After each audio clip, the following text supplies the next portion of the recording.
If I'm not famous by 30, I might as well put a bullet in my head. That's an actual sentence I spoke to one of my closest friends. At the time, I was 28. Fortunately, unlike during my darkest period in college, I wasn't serious about suicide. Nonetheless, the sentiment was real. I felt like I somehow needed fame. In retrospect, there was a lot of self-loathing from tough childhood experiences, and I desperately hoped that love from without, not looking for love within, I thought that would somehow make up for all the hate within myself. As luck would have it, I got to test this hypothesis. The 4-Hour Workweek, my first book, was published in 2007. It hit the New York Times hardcover business bestseller list, where it stayed for an unbroken 4 years and 4 months. It was quickly translated into 40 languages and shit went bonkers. Everything changed, and I was just 29 years old.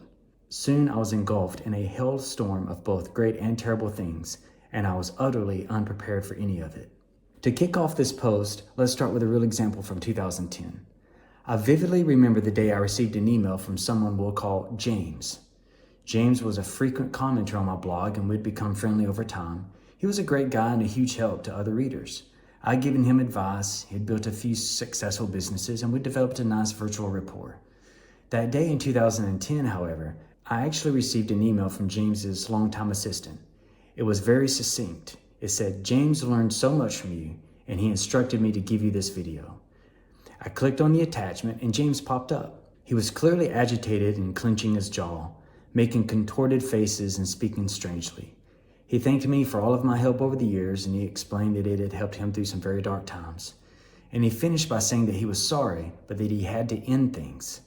And that's when he turned off the video and killed himself.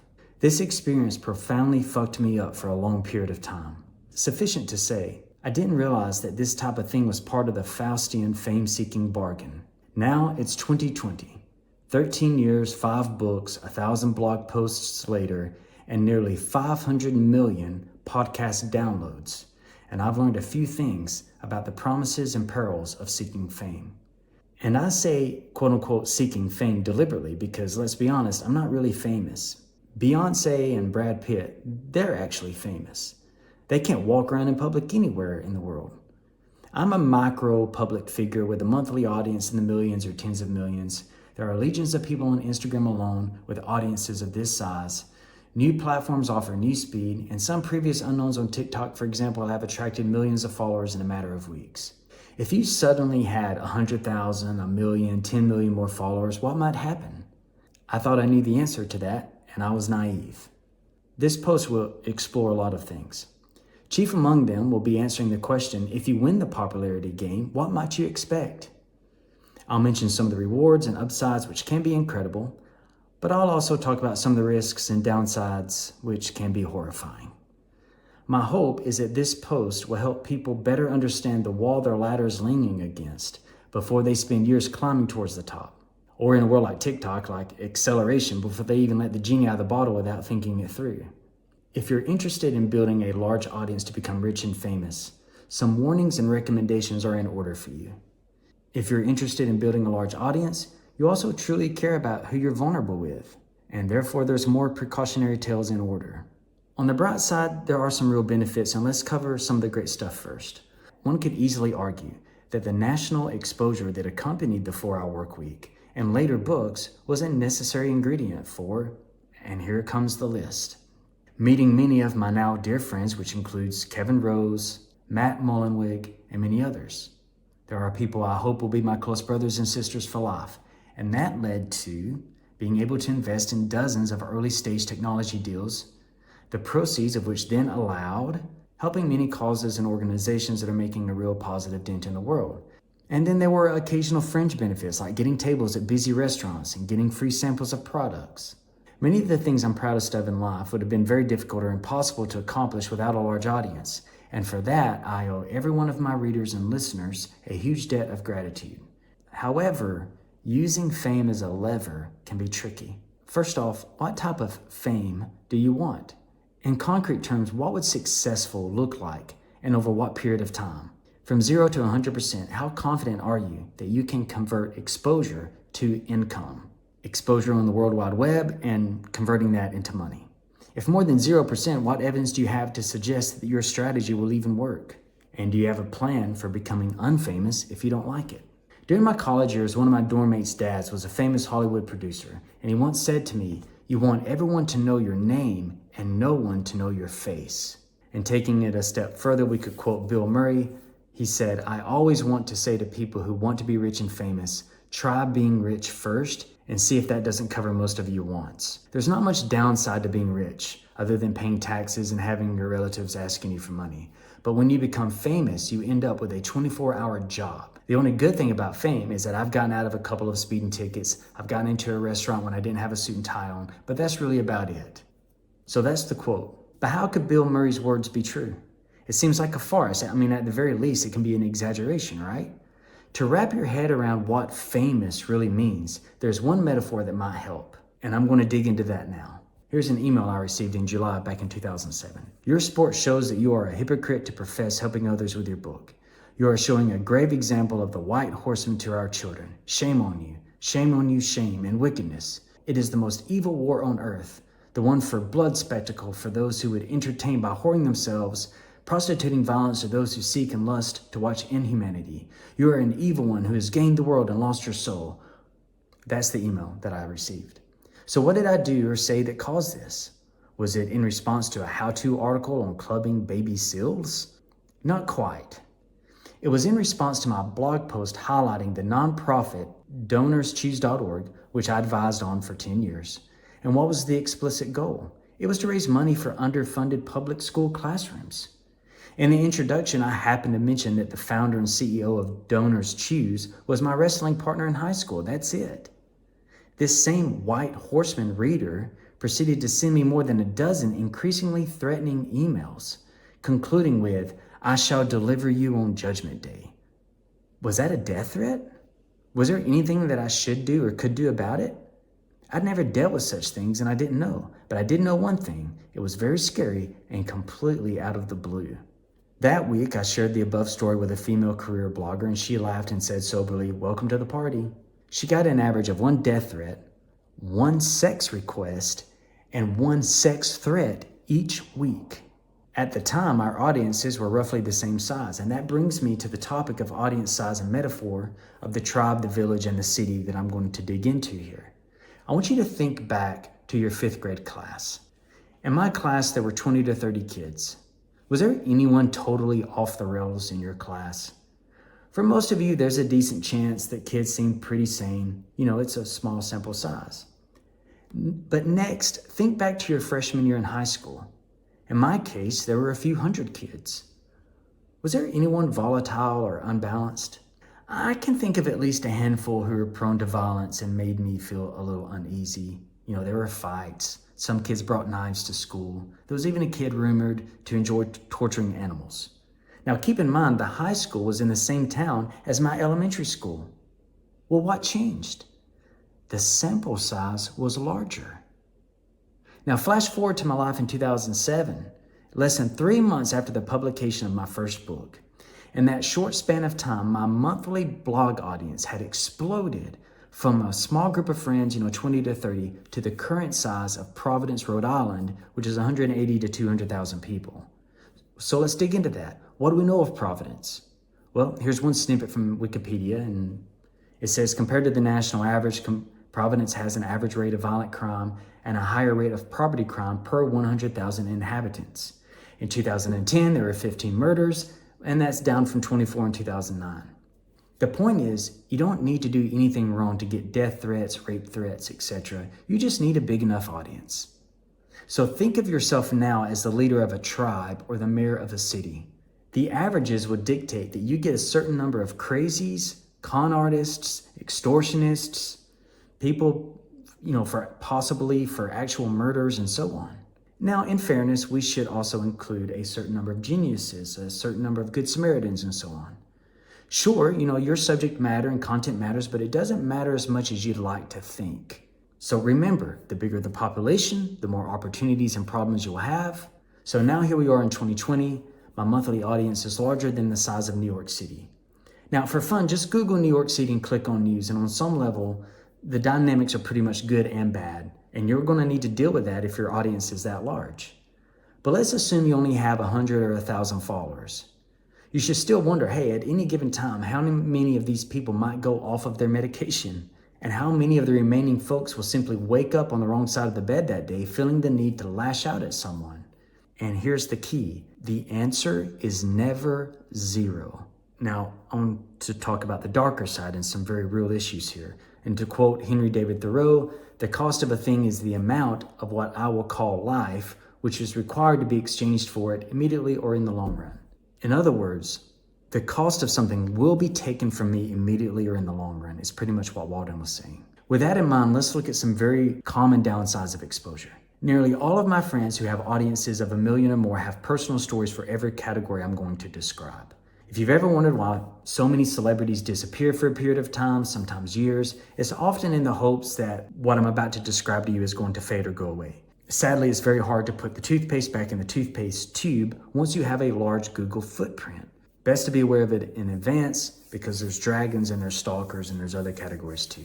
One example to set the tone is back when I lived in San Francisco, a fan on the East Coast thought I was sending him secret personalized messages embedded in my public Facebook posts. He believed I was asking him to move into my house and work for me. He even told his coworkers about it, and they were worried he'd go postal, so they reported him to the CEO, who then reached out to me. That particular employee had already bought plane tickets for the following week, intending to fly to San Francisco to find me. I got the FBI involved, his family staged an intervention, and lo and behold, he had gotten off of his meds for psychiatric disorders. Another example from 2008, a year after my first book came out, that's when the first person showed up at my door looking for me. I just closed on my first home, a cute little townhouse near Sunnyvale, California. And, the random visits didn't happen sooner as I'd been renting up to that point. But now I was a homeowner and they could find me. My little townhouse was cute, but it was totally unprotected. There was no gate, nothing. Eventually, one male stalker ended up hanging out in front of my house nonstop, taking pictures and posting them on social media with comments like, "Too bad Tim Ferriss isn't home. I missed him again." I had to sell the house and move. When traveling, I've also had to stop posting photos to social until well after the fact because people figure out which city I'm visiting. They call every hotel in the city to ask for a registered guest with my last name and then fly to that area to find me or my family. I've since learned to use pseudonyms, but we'll get to that later. Now let's talk about the death threats. I get regular death threats, and this is common for public figures. I would estimate I get at least one per month via some channel. Sometimes they're related to extortion, but they're most often from people who are mentally unstable. So what are they angry about? Once again, therein lies the rub. It is rarely in response to anything that I've actually said or done. And that's the scariest thing. And it's also why the tribe, village, city metaphor is so exact. The people sending death threats are normally suffering from psychiatric episodes, and there's nothing you can do to prevent them. One example, a few years ago, I received a text from an unknown number, and it said, "I know what you did, and I'm going to make you pay." I have no idea how they got my number, but it went on and on. I engaged and took screenshots trying to find out who it was and what the hell was going on. And since they kept texting, I was able to gather that it was a woman or someone claiming to be. And she said, "You humiliated me, and now it's your turn for pain. I know you're speaking at South by Southwest, and everyone is going to know and see." Fortunately, I had enough data to get lawyers and private investigators and law enforcement involved. It also meant that I had armed security at South by Southwest that year, and I was constantly on pins and needles waiting for the other shoe to drop. So, in the end, did I learn who it was? I sure did. It was a middle-aged mom living in rural Texas with her husband and 2 kids. I'd never met her before, and I'd never had any contact with her. Just months before this happened, 2 well-known YouTubers in Austin, Texas, they had a crazy fan drive 11 hours from New Mexico to their house with a car full of guns. He intended to kill at least one of them. He broke into their home at 4 a.m. and hunted for them from room to room. A .45 caliber handgun was in both of his hands. They hid in a closet, frantically called 911. And here's what some media coverage said. They're a popular Texas couple on YouTube, but they never thought that would put their lives in danger. That's until an Albuquerque stalker showed up at their house in the middle of the night with a gun and bad intentions. Now, fortunately, the police arrived and the intruders ended up dead, but it could have easily ended differently. In some cases, the intended target gets blown away before they even realize what's happening. And ironically, it's often the die-hard fans professing love who kill them. It's not the haters of any type. Given how often I get threats and how truly dangerous it can be, I decided to get a concealed carry permit and carry concealed firearms. I wanted to avoid this, and I wish it weren't the case, but here we are. I also trained my girlfriend to use a taser, which relates to the next category, and that is harassment of family members and loved ones. There are at least two categories of people who will want to find you. Fundamentally nice people who are a little overenthusiastic, and fundamentally malevolent people. Now, I hate to put it that way, but I've learned that there are people in this world who derive great pleasure from hurting or threatening others. If either group can't easily get to you, whether to find you or harm you, they will often go after your family and loved ones. If they're an attacker, they will go for what they perceive to be your weakest link. This is precisely why I never mention the names of my closest friends or girlfriends unless they're public figures already. Of all the issues in this post, this one upsets me the most. In some respects, I invited this upon myself with my decisions, but none of my loved ones asked for it. Even to write about this aspect makes me furious, so I'll keep this next one short, and that is dating woes. As you might imagine, dating can be a quagmire of liabilities and bear traps. It could be someone hoping to write a clickbait article about their date with you, obviously without disclosing that. Or it could be much worse. If you're a female, this is where things once again can become physically dangerous. If you're a male, this is where things can become legally dangerous. There are many predators for both sides, and it can make you lose your faith in humanity. There's extortion attempts. I could write an entire blog about this one. One simple example, in 2019, my team and I received a threat. In essence, it said, pay me X now, or I will DDoS your site. Since a DDoS is a technology attack on a website, and I'm confident in the strength of automatic hosting infrastructure, we decided not to respond. Well, the extortionist didn't like our silence and replied with a bomb threat. That was shortly after the Austin serial bombings, which had killed 2 people, so I escalated this to forensic analysts and investigators and law enforcement, etc. And I've been very good at tracking down extortionists. I don't negotiate with terrorists, and I'm more than happy to have public battles if I'm in the right. However, it's a huge energy suck. The most common form of extortion is some variety of, unless you give me X, I'm going to say Y about you. Fortunately, I've spent years deliberately talking about controversial topics and disclosing uncomfortable personal stories. And part of this has been to avoid the temptation to create a squeaky clean public persona. It also robs would-be extortionists of a lot of common ammo.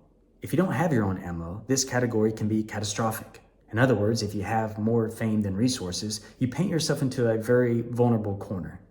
If you have fewer options and fewer allies, you'll be attractive to predators. There's also these desperation messages and pleas for help. Now, this is a sad category, much like the suicide video story in the introduction that I was writing about. It's one thing to get an "I committed suicide and I'm letting you know" kind of note, which is absolutely awful. But it's quite another to get a message with something like this. You're my last hope. I have no one else to ask. If you can't help me with X, Y, and Z in the next 48 hours, I'm going to kill myself. I've received a dozen of these. In the beginning, I tried to help everyone and become horribly enmeshed. This never failed to end in misery and countless sleepless nights. Now the senders of such notes are referred to suicide hotlines. Well, now let's talk about kidnapping. If you appear semi-famous online, guess what? Even if you're not rich, it can be assumed that you have enough money to make a nice ransom.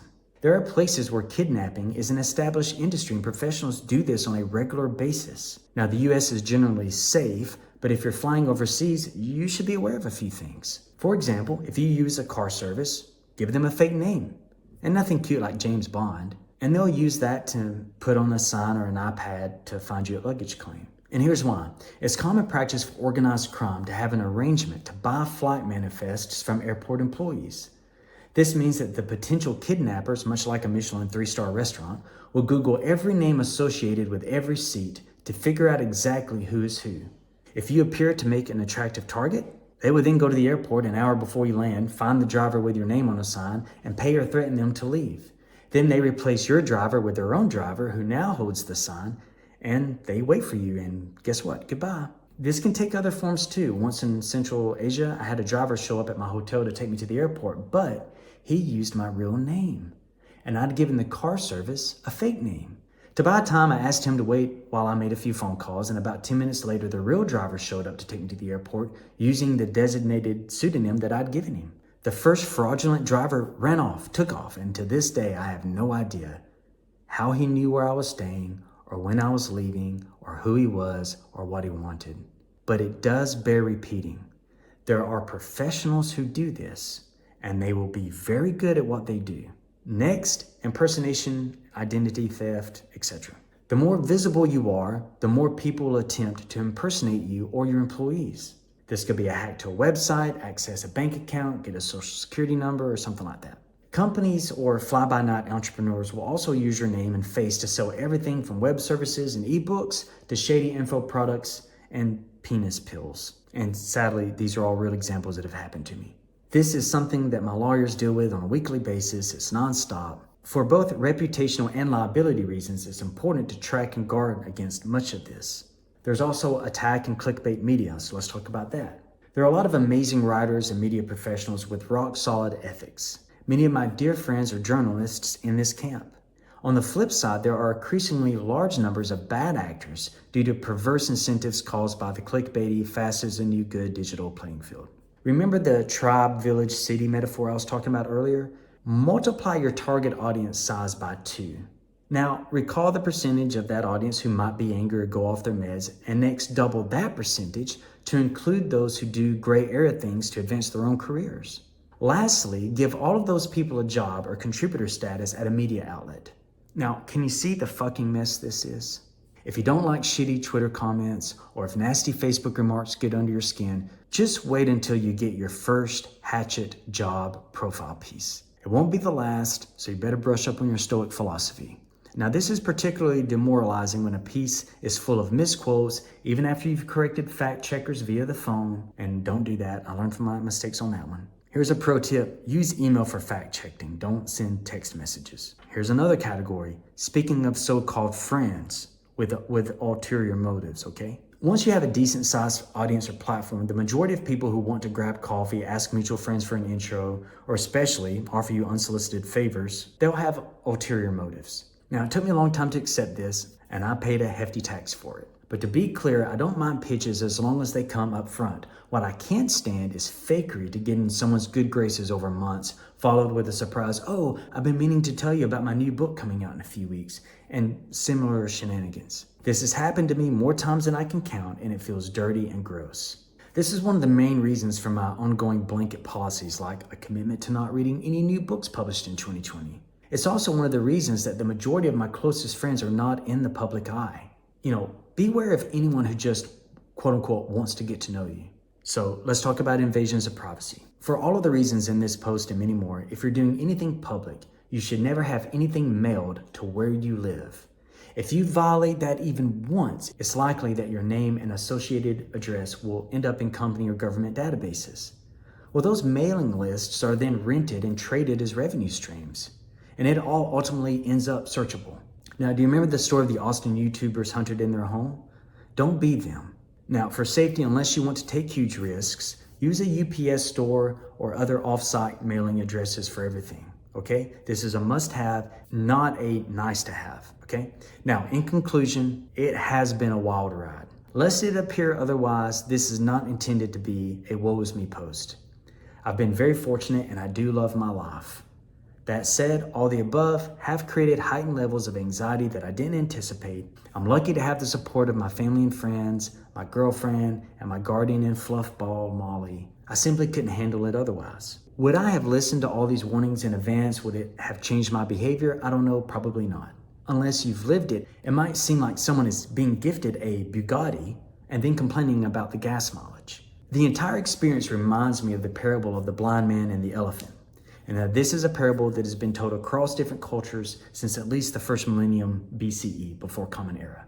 It's the story of a group of blind men who have never come across an elephant before, and they have to learn and conceptualize what the elephant is like just by touching it. Each blind man feels a different part of the elephant's body, but only one part, such as the side of the tusk. They then describe the elephant based on their limited experience, and their descriptions of the elephant are different from each other, as you would imagine. In some versions, they come to suspect that the other person is being dishonest, and they get into a fight about it. The moral of the parable is that humans have a tendency to claim absolute truth based on their limited subjective experience as they ignore other people's limited subjective experiences, which may be equally true. Before 2007, I was the blind man. Here and there, I'd feel the ears, a celebrity in a cover story. Wow, it must be nice. I'd feel the tail of the elephant, like fancy cars in a photo shoot. Or I'd feel the tusk, the lifestyles of the rich and famous. Only now do I have some idea of what it's like to be the elephant itself. No matter what part you grab beforehand, you can't fully appreciate the scope of experience until you're in it. And if I've learned anything, it's this: fame will not fix your problems. Instead, fame is likely to magnify all of your insecurities and exaggerate all of your fears. It's like picking up a fire extinguisher for your pain, and it ends up being a canister of gasoline. If you think you have problems that fame will fix, I implore you to work on the inside first. If you don't, you'll end up with sand slipping through your fingers, leaving you with the same feelings of emptiness. I also highly recommend reading Kevin Kelly's essay titled 1,000 True Fans. It's possible that being famous to the right 1,000 people could get you to your goals faster and be healthier, instead of seeking the adoration and validation of millions. Does that mean that no one should pursue the path of great fame or tempt the sirens of the great public? I can't say that. My intention is simply to shine light upon some of the hazards that such a journey entails. Perhaps, just perhaps, you should give stardom a shot. After all, as Jim Carrey has said, I think everybody should get rich and famous and do everything they ever dreamed of so that they can see it's not the answer.